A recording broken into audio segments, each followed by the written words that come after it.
di rumahnya.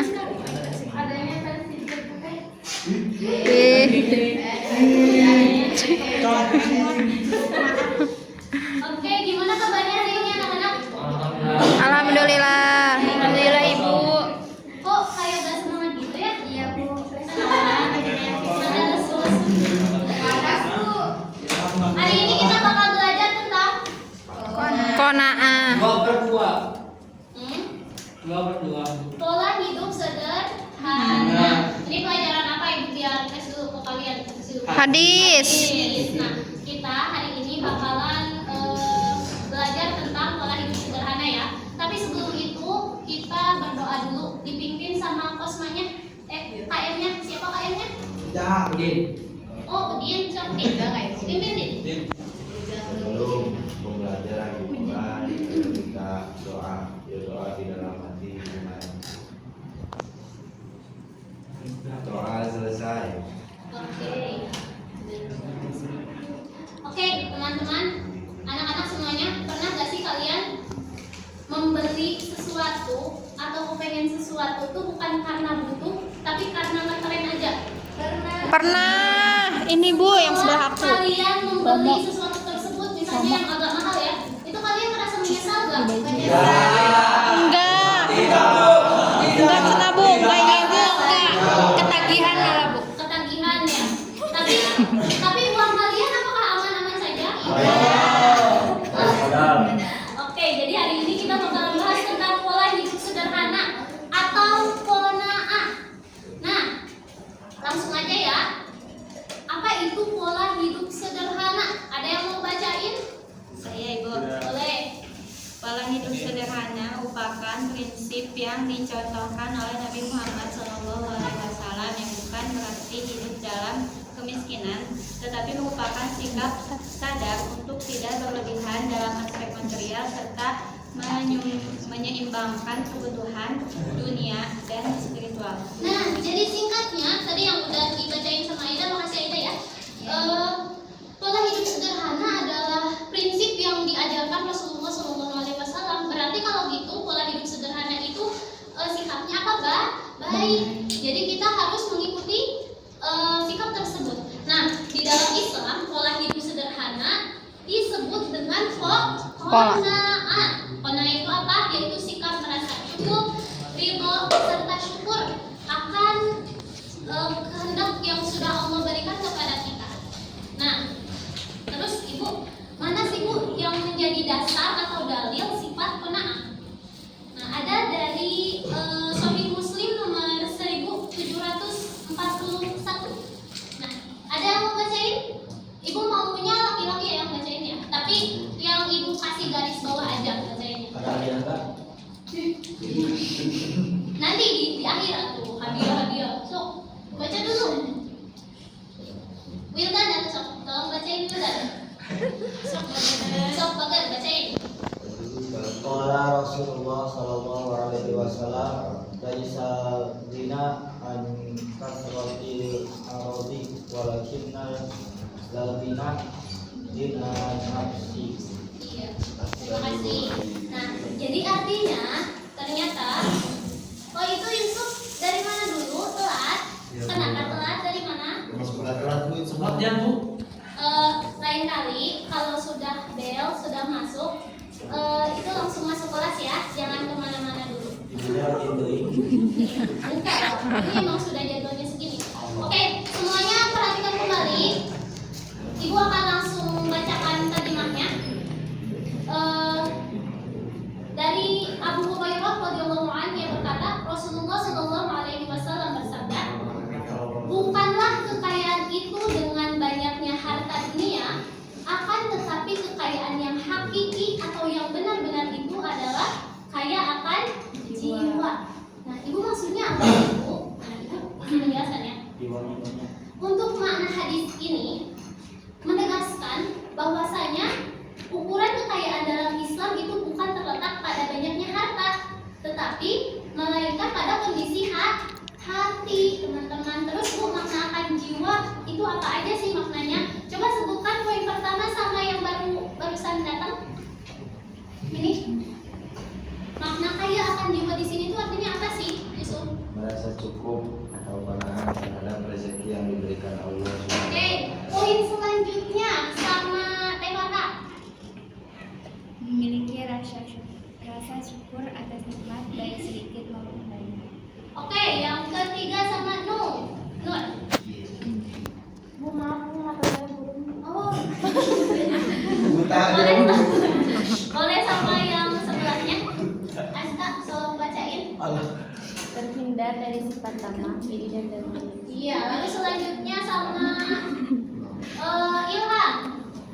Yang terakhir, poin terakhir. Memiliki ketenangan batin karena tidak diperbudak oleh keinginan duniawi. Nah, jadi maksud kaya akan jiwa di sini mencerminkan sikap qanaah, yaitu merasa cukup atas segala yang sudah Allah berikan kepada kita, mau itu bentuknya baik ataupun mau itu bentuknya buruk. Nah, hadis ini juga menjadi dasar teman-teman dalam menerapkan pola hidup sederhana, yaitu tidak menjadikan harta sebagai tujuan utama, menghindari gaya hidup berlebihan atau hedonisme, menggunakan harta secara bijak dan secukupnya, lalu selanjutnya tetap berikhtiar mencari rezeki namun disertai sikap tawakal. Jadi ibu tekankan sekali lagi, sikap qanaah itu bukan berarti kita betah dalam kemiskinan, tapi kita usaha dulu. Nah, untuk hasilnya nanti kita harus bisa mensyukuri apapun yang sudah kita dapatkan. Paham sampai sini? Oke, lanjut ya. Terus, ibu bakal jelasin nih, ada beberapa hal yang bikin kita tuh susah punya sikap qanaah. Nah, hal apa aja sih? Yang pertama, yang warna kuning ya. Coba bacain sama yang di pojok tadi. Dia juga buta tuh. Astagfirullah, jangan buta. Yang mana Bu? Yang warna kuning, yang warna kuning. Permasalahan psikologi dan mentalitas gaya hidup konsumtif dan materialistik, pengaruh FOMO atau takut tertinggal tren. Oke, makasih Nadif ya sudah mau membacakan. Nah, jadi, oke, semuanya perhatikan kembali. Nah, permasalahan yang pertama kita susah bersikap qanaah adalah masalah psikologis dan mentalitas kita. Kita itu terlalu mempunyai mental yang boros atau konsumtif. Kalian ini gak sih, nyadar gak sih kita sebenarnya jajan 10.000 aja per hari bisa cukup gitu. Itu jajan aja ya. Nah, tapi karena lagi tren ada cilok, misalnya teh ada tahu pocong mana nanya nukaran itu kalian teh beli, alhasil uangnya jadi Banyak. habis gitu. Terus pengaruh FOMO, yaitu FOMO tadi adalah fear of missing out, artinya pengen selalu ngikutin tren atau takut ketinggalan tren. Ibu dia pomo. Kalau FOMO-nya dalam kebaikan itu gak apa-apa ya, kayak misalnya tren ikut one day one juice itu kan bagus. Tapi kalau belinya beli sesuatu hal yang bermerek tapi gak terlalu bermanfaat itu tidak baik. Lalu selanjutnya faktor eksternal dan lingkungan. Nah, faktor eksternal dan lingkungan ini yaitu karena pengaruh media sosial. Teman-teman, media sosial itu disebut juga dunia Maya. Maya itu artinya bayangan. Jadi itu tuh enggak sebenarnya yang terjadi di kehidupan nyata. Mereka tuh cuma nampilin hal-hal yang pengen mereka tampilin aja dan enggak selalu itu tuh benar. Nah, ini yang menjadikan kita sulit bersikap qanaah karena kita sering kali melihat orang-orang sukses yang ada di dunia maya. Lalu selanjutnya kesalahpahaman konsep qanaah. Nah, kurang memahami makna syukur dan sulit membedakan kebutuhan dan keinginan. Itu juga menjadi aspek yang menjadikan kita sulit menerapkan sikap qanaah. Jadi, terus solusinya apa sih, Bu? Yang pertama, pendidikan karakter. Nah, dengan menanamkan nilai-nilai qanaah sejak dini, baik dalam lingkungan keluarga maupun pendidikan formal. Lalu selanjutnya, reframing atau dimai ulang. Jadi kita hanya memfokuskan hal-hal yang baik yang terjadi pada kita. Jadi lalu selanjutnya gimana sih cara untuk menerapkan kedua hal tersebut? Itu dengan sikap syukur dan juga sabar. Dalam setiap kondisi bersyukur atas nikmat yang sedikit maupun banyak. Karena dua sikap ini menjadi kunci kita bisa menjadi orang yang qanaah. Oke.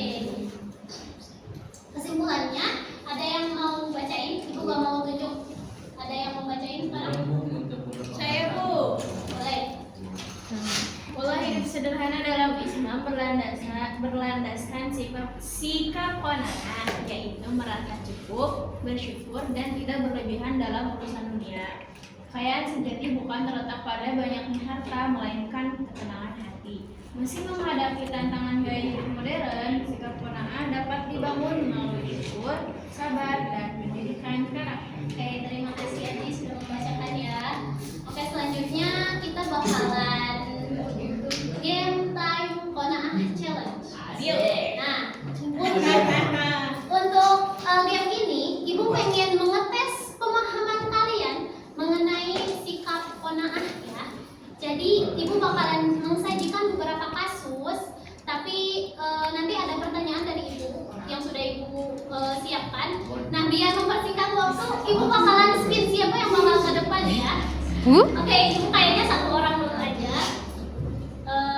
Nanti Ibu bantu menjawabnya atau bisa teman-teman bantu juga sama yang lain. Siap ya? Tong abi.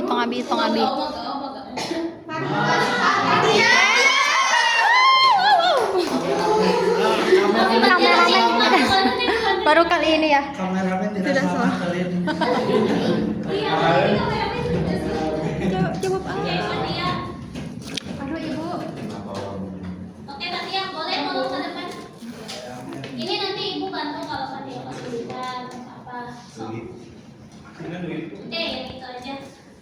Tolong dibuka kasusnya nomor berapa? Kasus 1. Oke, kasus 1 kita lihat ya tentang apa. Lanjut. Ingin selalu mengikuti tren gadget. Oke, dengarkan semuanya ya. Raka merasa malu karena masih menggunakan ponsel lama.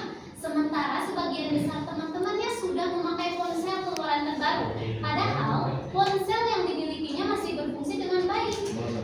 Ia terus mendesak orang tuanya untuk membeli ponsel baru agar tidak dianggap ketinggalan zaman. Pertanyaannya, apakah keinginan Raka untuk memiliki ponsel baru termasuk kebutuhan atau hanya keinginan? Lalu jelaskan mengapa. Keinginan itu. Keinginan kenapa? FOMO. Iya, benar. Oke. Nah, untuk pertanyaan kedua, sekarang Fatia yang tunjuk mau siapa orangnya. Boleh perempuan atau laki-laki ya? Oke,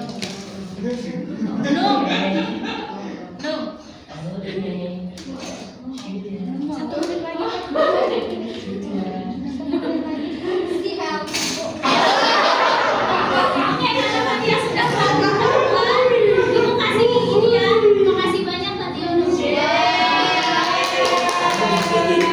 Sok, Helmi ke depan.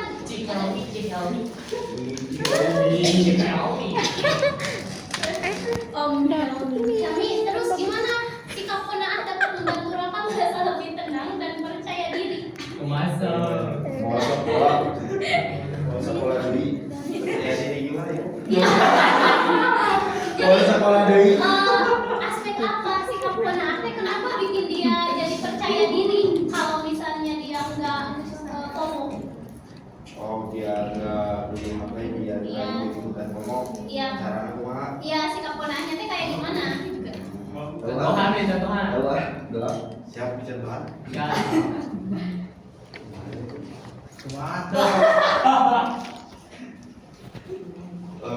Jangan terlalu bergaul dengan temannya ibu. Yang apa? Yang suka ikutan ngomong, tetapi dia harus banyak-banyak bersyukur ibu gitu. Oke, Ibu boleh. kan? Ini Ibu ada sini makanan modalnya. Jadi gitu deh. Sekarang karena yang sudah maju ke depan, yang tunjuk mau siapa? Habis waktunya. Waktunya sudah habis. Iya, Bu. Oke, kalau kayak gitu, nanti Ibu tugasin ke kalian ya. Untuk tugasnya nanti Ibu share ke grup. Ada kasus 2, yaitu iri melihat kehidupan teman-teman di media sosial, dan juga kasus 3, tidak bersyukur dengan hasil yang dicapai. Nanti Ibu share di grup. Terus jangan lupa KM-nya untuk mengingatkan teman-temannya untuk mengerjakan ya. Nah, terus ada sedikit pesan dari Ibu buat kalian semua. Ingat pesan Ibu ya, anak-anak. Jangan lupa bersyukur agar bisa menjadi orang yang qanaah. Karena yang bikin bahagia bukan cuma soal karya